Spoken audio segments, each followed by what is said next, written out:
দাঁড়িয়েছি, আমরা শিল্পীরা একটু ধৈর্যশীল, আমরা একটি সরল প্রকৃতির, যার জন্য আমরা ইচ্ছা করলেই যে কোনো জায়গার মধ্যে বলে দাবি নিয়ে আমরা দাঁড়াইতে পারি না।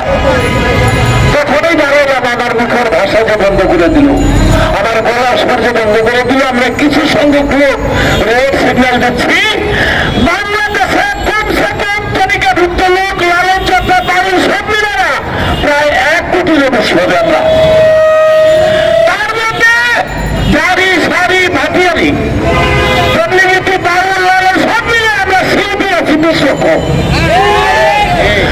এক একটা শিল্পীর সাথে যন্ত্রিক আছে 10 জন যদি থাকে, তাহলে 20 লক্ষ 10 দিয়ে পূরণ করেন।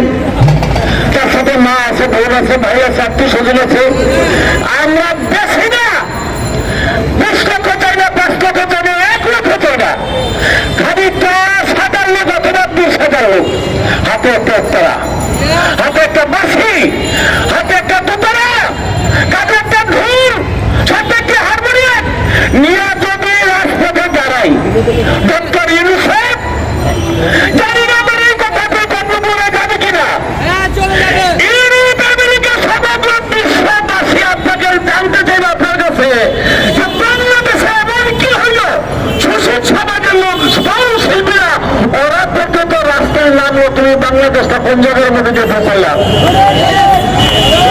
আমি জানি ডক্টর ইউনুসেফ, আমি আপনার সাথে বসিনি, আপনার চা খাইলেও কোনোদিন আপনার কাছে যাইনি, আপনাকে তবে এটুকু আমি আপনাকে আসলের মতো লোক, আপনার সঙ্গীত প্রেমিক লোক, সাংস্কৃতিক প্রেমিক লোক, বর্তমানে উপদেষ্টাতে সবাই সঙ্গীত প্রেমী লোক, তাহলে সেই সঙ্গীত আজকে বন্ধ হয়, তার বন্ধ কেন?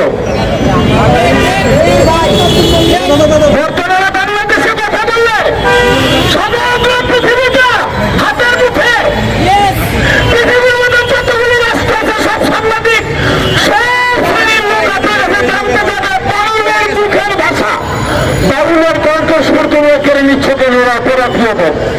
আমরা কি রাজপথ চাই? আমরা কি গতি চাই?